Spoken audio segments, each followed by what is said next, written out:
Well, I've had a long-term commitment to the city and a long-term engagement in the civic life of the city. I've been a councillor once before for 2 terms, and at the time that I retired in 1999 from that role, I decided that the next time I'd think about it would be when I was retired from my professional work. I was a university lecturer for 2 decades. I'm now retired from that, and I've got concerns about where the current council is at and where the city's headed, and I think I can make a contribution again. So I'm heading what I think is a really dynamic team of Greens, and I think it's really important for the city to have Greens on the council. We've only had one in this current term, and I think that deficiency is showing. Well, look, the key concern I have is that this council has almost deliberately severed its productive relationship with the community. And that is the key priority, to get that back again. We need a council that is working productively, collaboratively, creatively with its own community. If we can get that, then you've got the basics to move forward.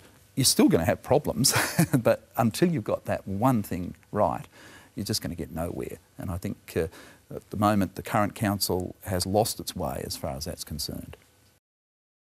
Well, our biggest priority is that local democracy thing, to get the council working collaboratively with the community. Obviously, there are tasks to do, and development is one of them. The revitalisation of the city is a big priority. But of course, the city extends well beyond the western bounds of Hunter Street. You go out to Beresfield and Taro and Wall's End, and the kinds of things that people in those communities are concerned about. They certainly have some concerns about the CBD, but they've got their own concerns too. They're really concerned about the level of service that's being provided and the facilities that are being provided. And the current council, again, has engaged in a process, I think without really proper dialogue with the community, in asset stripping and cutting services in a way that there just has not been the sort of discussion that you need between a council and its own community.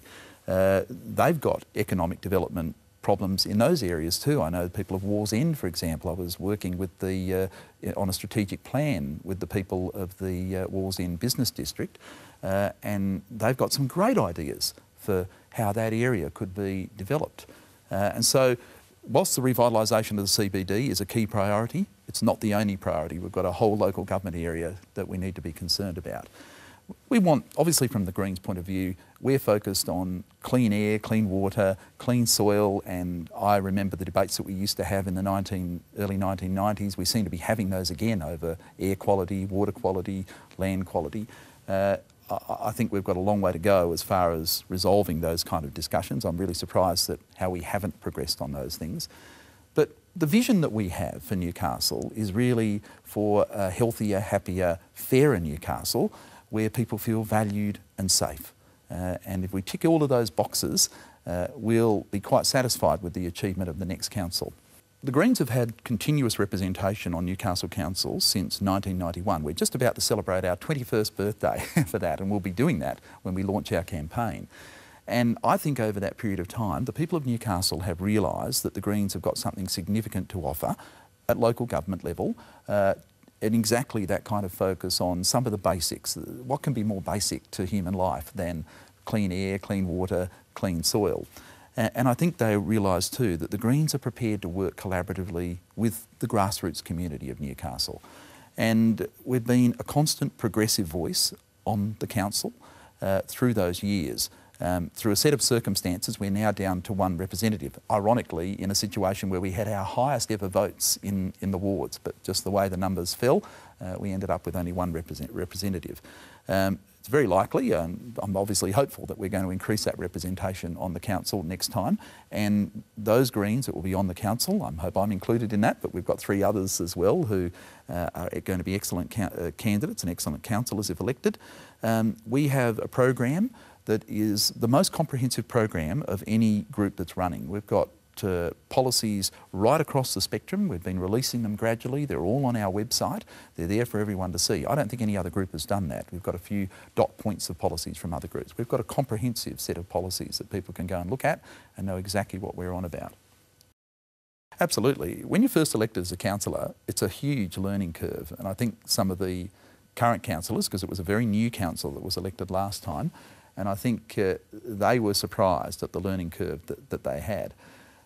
As well as those 2 terms as a councillor, I've actually been involved in local government in other ways too. I was an advisor to councillors for a number of years as a professional job, and I've taught local government at a university level as part of public affairs courses and things like that. So I've got a pretty deep understanding of the way in which the local government system works, the kind of values and philosophical basis that it has, the way in which local government is evolving.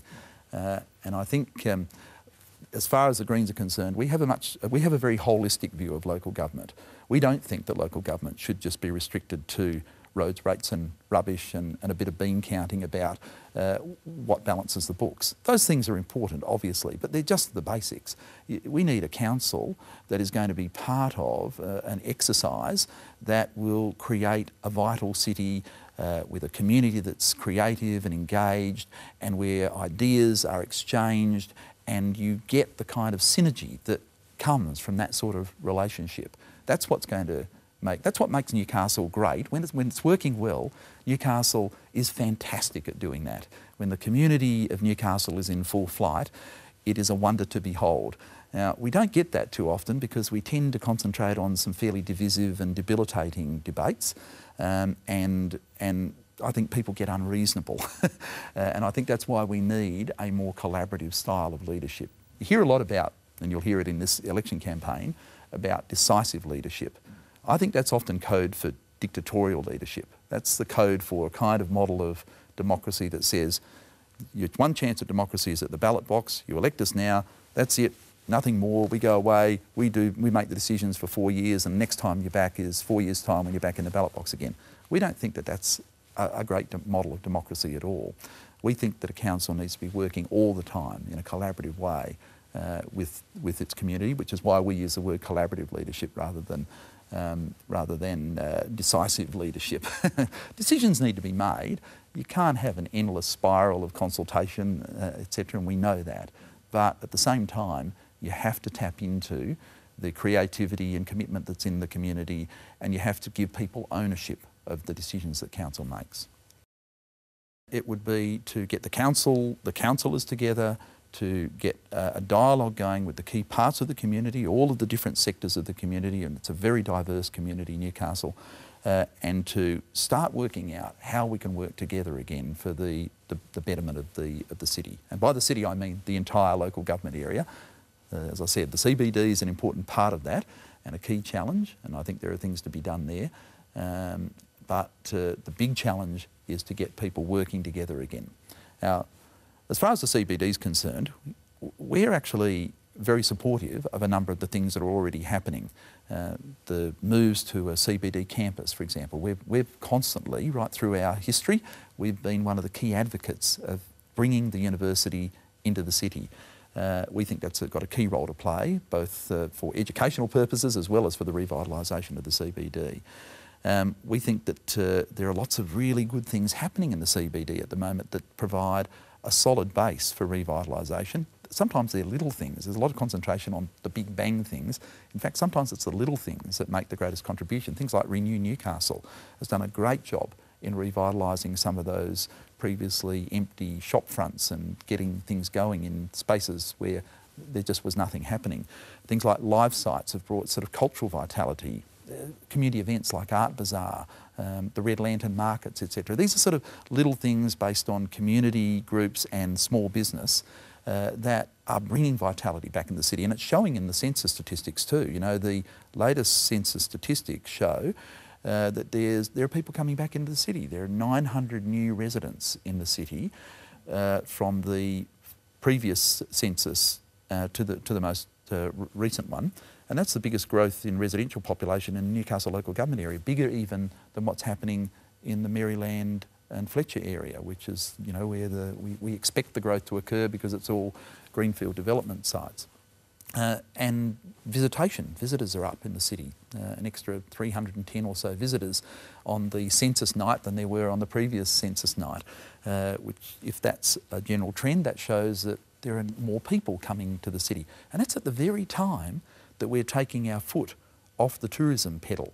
It's one of the criticisms I have of this council, that they haven't tapped into one of Newcastle's great potentials. We've got the best collection of heritage buildings in Australia, in Newcastle. We don't even have a heritage strategy that talks about how we preserve and promote that heritage.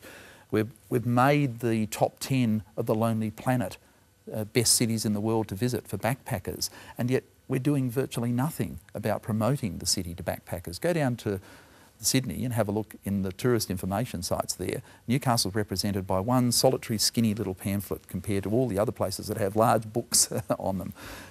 We're just not projecting ourselves to the world, showing the kind of assets that we have that we should value inherently because they're great assets, but also are marketable assets.